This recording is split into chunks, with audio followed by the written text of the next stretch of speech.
So do your intro, Pengy. Intro, Pengy? Oh, me, yeah. Welcome to Pengy's podcast. No script, no problem. This time we're talking about retro games and our first game, and what essentially got us into gaming. So, who wants to kick off? Oh well. We have got a Mash here, and we've got a Scruff here. Hello. Say hello. Hello. Hi. Both writers of TYG. In fact, Mash is the one that is helming it. She is the leader and our cult. You know, she's the boss. The boss. Yeah. She's the boss. So we've got to be on our best behaviour. Yeah. On the very best behavior. So yeah. Well, I'll go as the oldest, and you'll probably not know the games I grew up with. But I was my first gaming machine. I'll say, not say console. It was the Amstrad CPC. You probably no idea what that is, do you? I have actually played on one, I believe. Ah. The old cassette boy with the Yes. keyboard, right? Yeah, the old cassette. It was literally a cassette keyboard and a monitor. And yeah, it took 20 minutes to load a game. And yeah, I believe it was something like Maniac Miner or Willy's Mansion. I believe they used the same, and they were impossible, like platformers.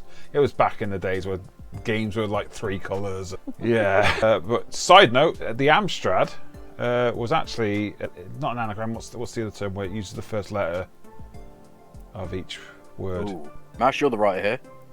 Put me on the spotlight, don't you? Yeah. No, I don't know what.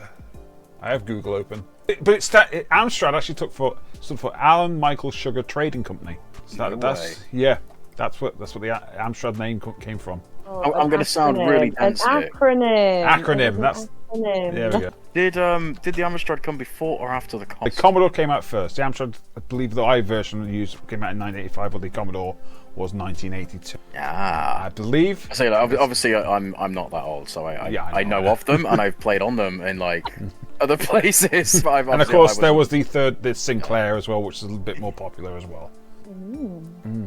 I can tell you what my first PC game was when I actually upgraded to an IBM. It was actually Another World. I don't know if you know that game. Oh, I love that game.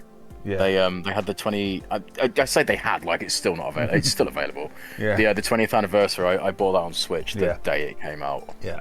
Because it's also it's linked to. Well, it's not linked to, but Flashback. Obviously, same kind of game. Yes. I believe it's the same team actually. I could be wrong, but I believe it is. If not, it's one of the teams did Prince of Persia as well. The original Prince of Persia. Yeah. I mean, I have a lot of facts about Another World and Flashback. You know, as you know, I recently informed you of the little-known Flashback sequel, Fade to Black. Yes. Yeah. I still haven't actually downloaded a ROM to play that. I have seen screenshots and a little bit of video play, and I'm like, I'm never playing this. It was very early in the 3D action adventure game market. But did you know Another World had a sequel as well? Really? Yes, exclusively for the popular Mega CD. What is the popular Mega CD? The Mega CD. Oh, the Sega. Duh. The Sega Mega CD. Sorry, when you said that, I was like, "What's the super popular thing?" It came exclusively out in the Mega CD, a sequel to Another World. I generally might have to dig that one out to find though. Yeah, Nash. So yeah, the console I actually started on came out the year I was born. I got to play my uncle's NES when I was like 5, and he had Mario Paint and Donkey Kong Country. Oh, the Super Nintendo. Yeah, the Super Nintendo. Yeah, it's so that's where I started with DKC and Mario Paint. I eventually inherited that SNES, but when we moved in with my dad, he had a NES, and I got to like go through all the classic arcade stuff that he had. So like I worked my way through all like Super Mario Bros. And Duck Hunt and things like that. There was a weird one with pipes that just went up and down, and you had to like control them with different controllers. I believe that one. I know the one you're talking about. I believe that one was designed to be used with Robbie the Robot. Yes. He had the Robbie the Robot. My dad loved anything with like ridiculous tech like that. So yeah, the Robbie the Robot, because he was like a controller adapter. No, you were saying about moving pipes around, and my brain went to Tetris. Because I was like, I have no idea what that is. And that was the only thing I could think of was Tetris. It's one of those really obscure ones that you don't believe until you see it. Because like you're like, oh, it's you squish little monsters with pipes, and it's like a little puzzle game, and it's somewhat of a fever dream. But that's kind of where I started. Although, do you remember there was a handheld Space Invaders? It was like an arcade machine, and you put like 8 D-cell batteries in it, and it lasted about 5 minutes.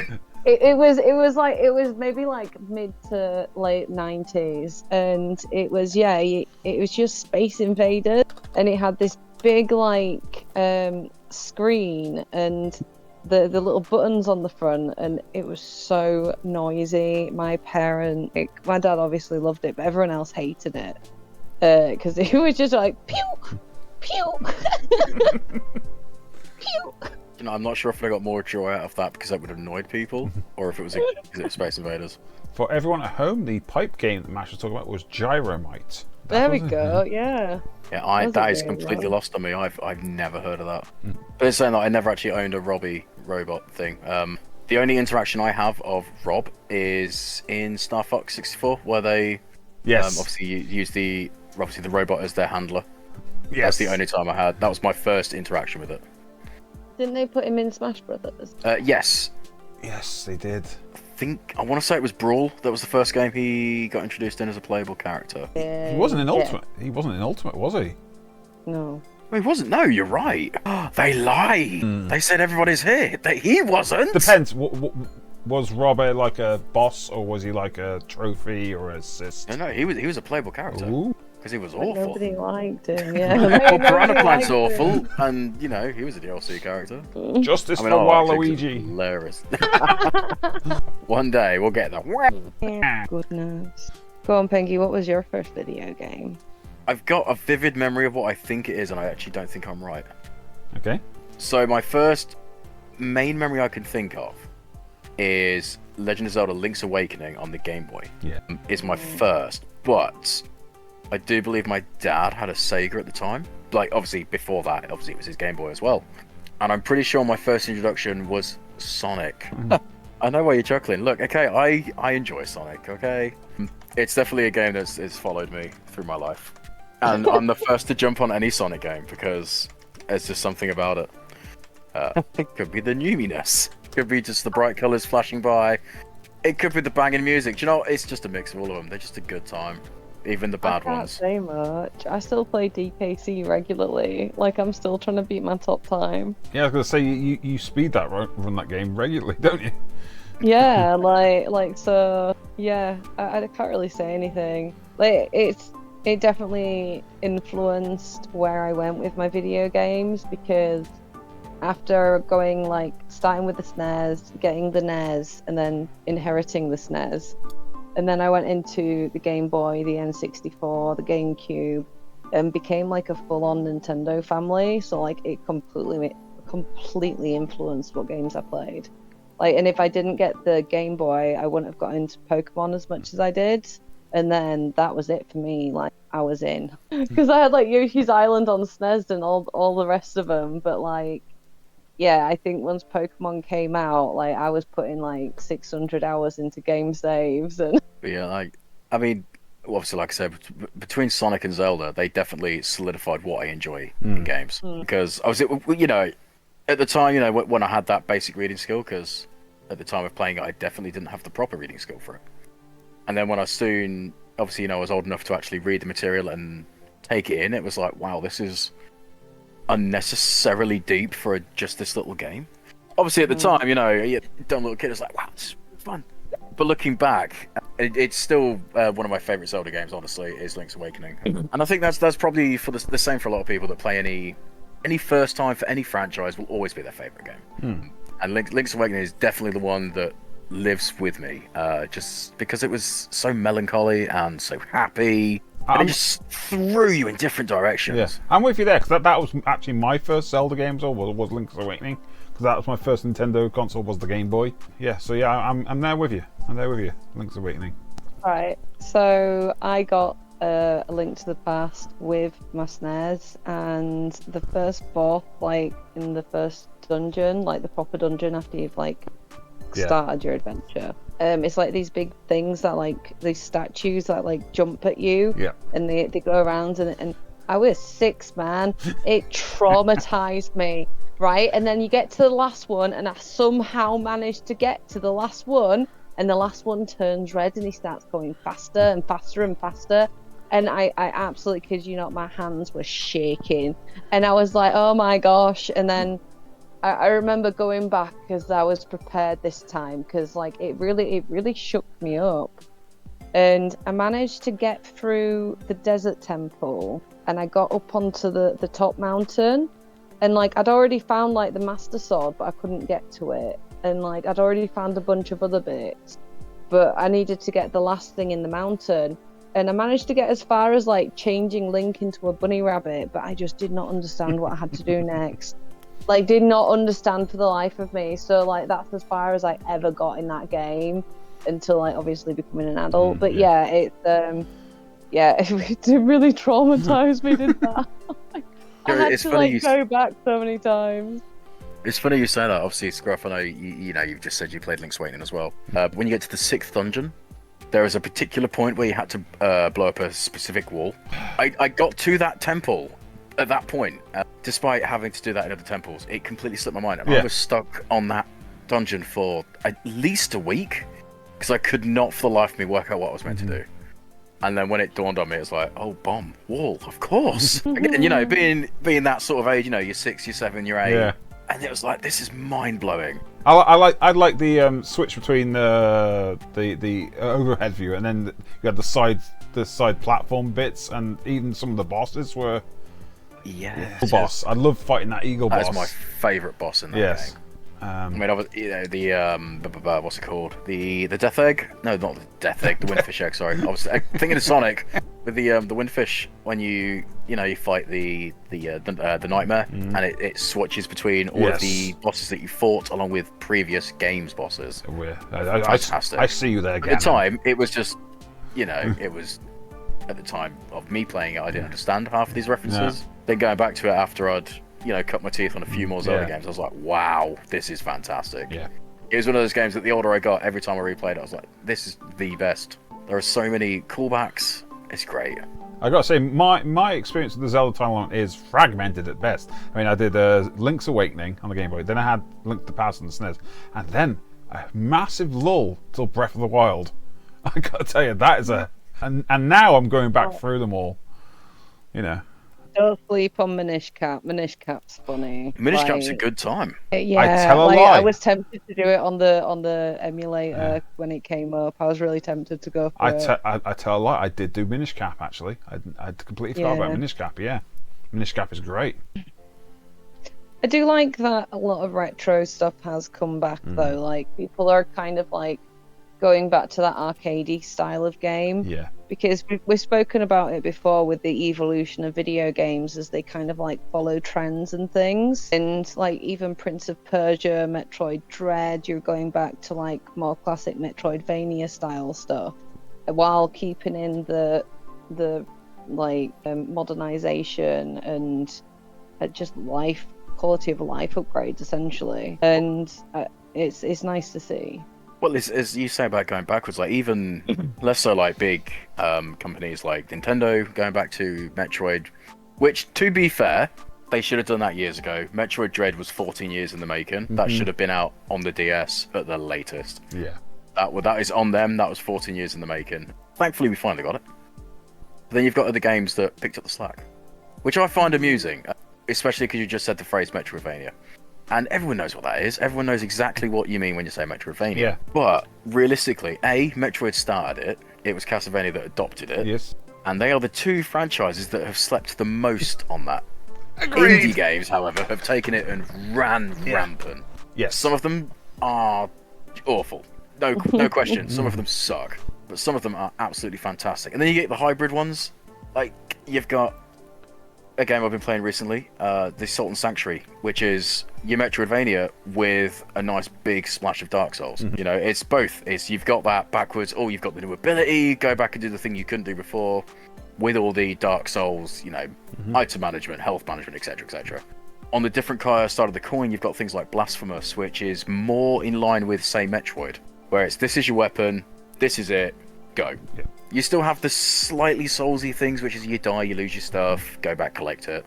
But that's kind of where the similarities die. You have It is your just a hard, old school platformer that adventure. then you have your roguelites like Dead Cells, which have adopted the Yeah. Metroidvania. Not technically Metroidvania, more like branching, because you don't really go back on yourself to earlier levels with a new ability. Depending on the game, because Rogue Legacy does do that. Yeah, Rogue Legacy does do that. Rogue Legacy definitely ran with the Metroidvania roguelike. Which think again, a lot very of- good time if you've got the patience for them. Otherwise, you will not enjoy No. them. Yeah, I think a lot of the trends and stuff though have been influenced by what's getting remastered. Because like they did like the Crash and Spyro ones, and then they also released like Ukulele around the same time. So we had like the Banjo Kazooie came out on the N64 emulator, and like these little trends that have like come from the retro games being brought into the present. And even with like puzzle games, because puzzle games were like the big thing at the beginning, like really basic, because all you had to do was like move blocks or match three and things like that. It was easy to make.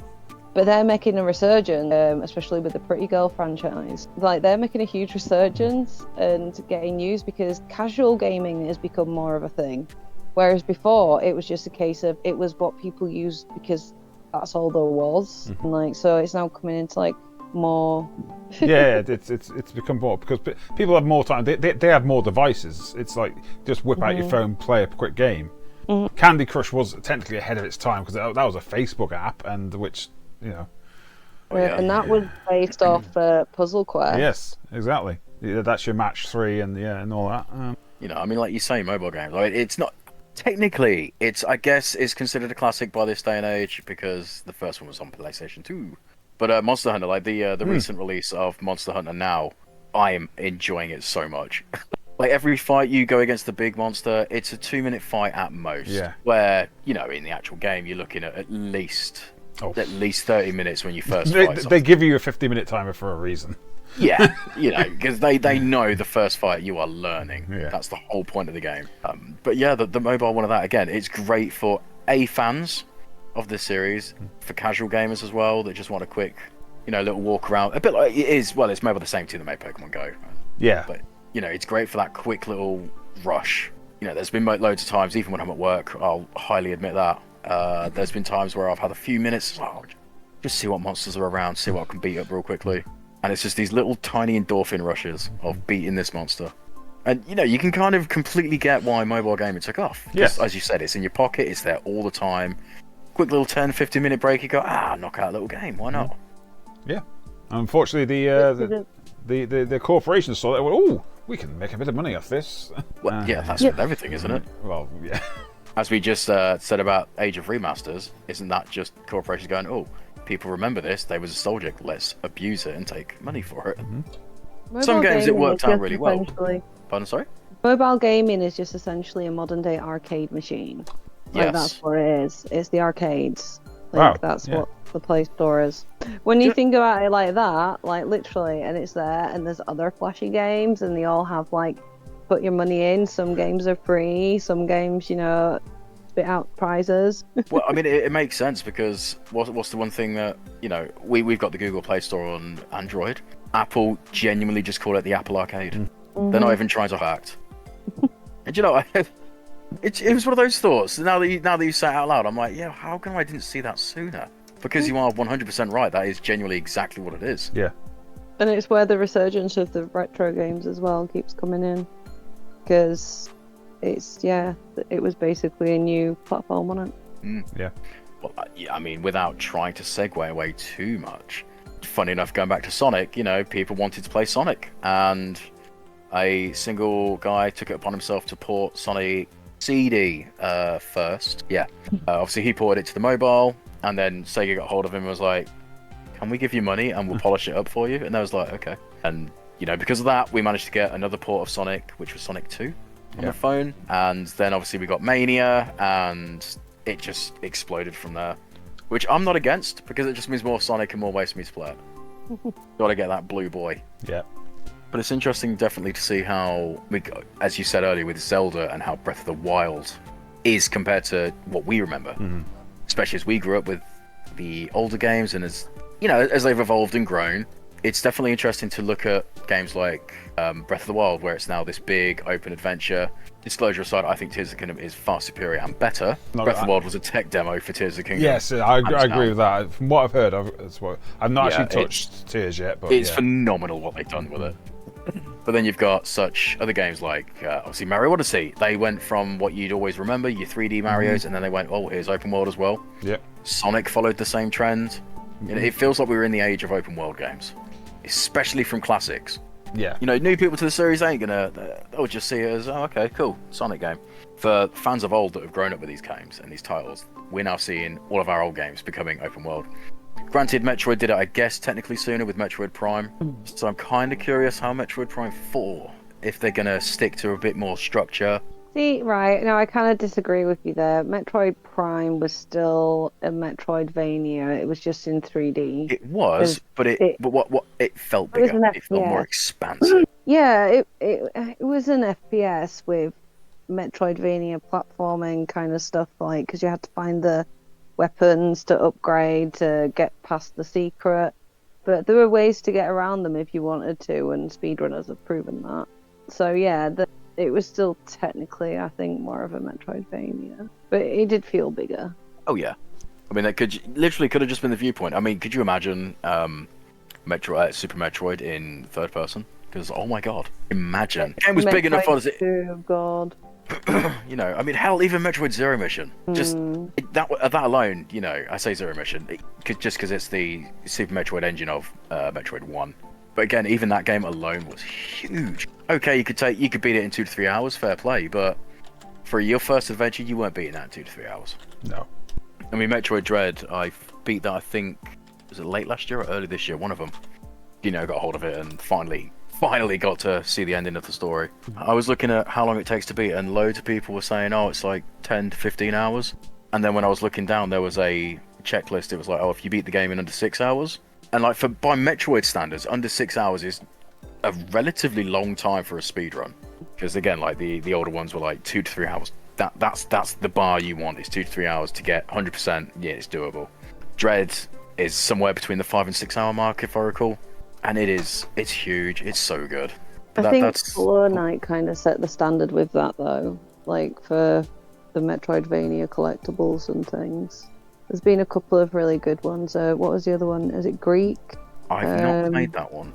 Because that had a really nice system of collectibles. It was a lot shorter than Hollow Knight, of course. But as far as platformers improving upon the format, I think Hollow Knight's probably the best example of that, because it took everything that was before it and just enhanced it and ran with it, and then created this wonderful, creepy little world on top of it. And do you think maybe the difficulty has something to do with that?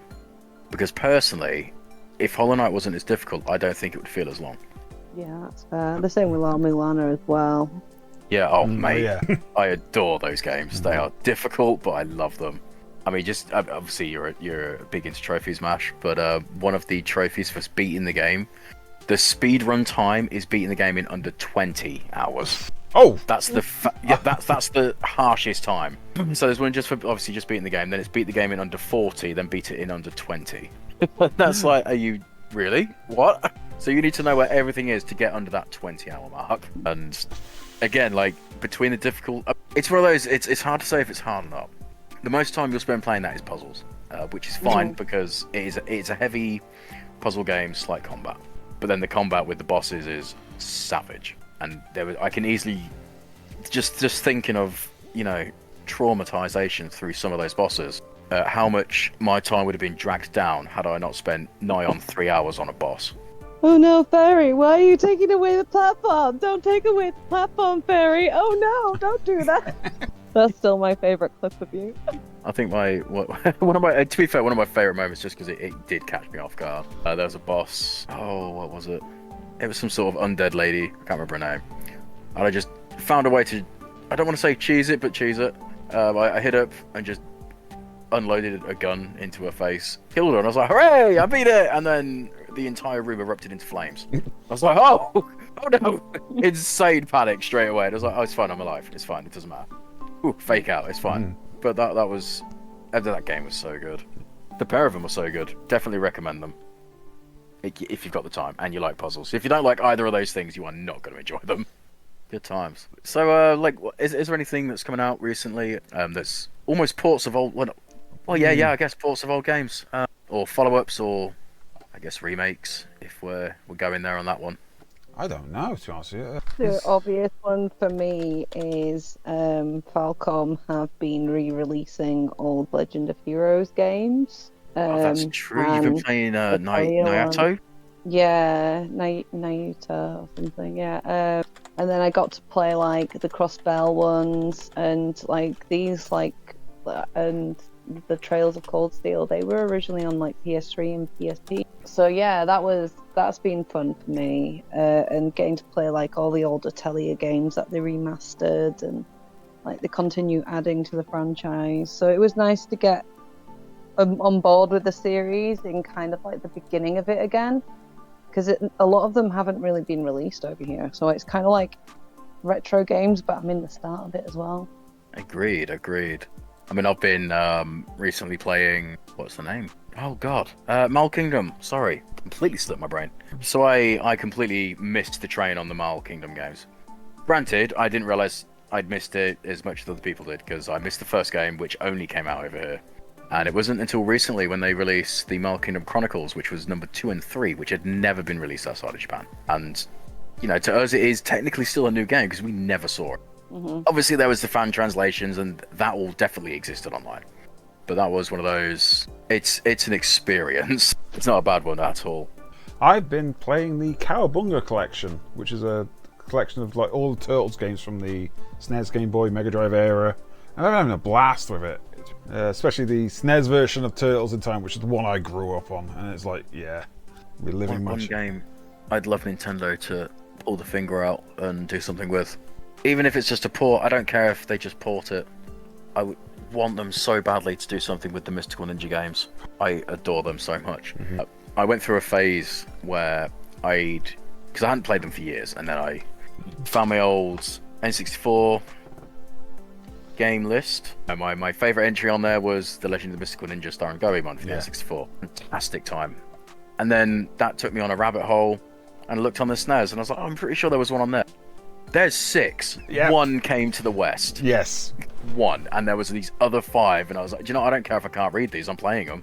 And again, they're just so weird. They're just absolute weird times, but a good time.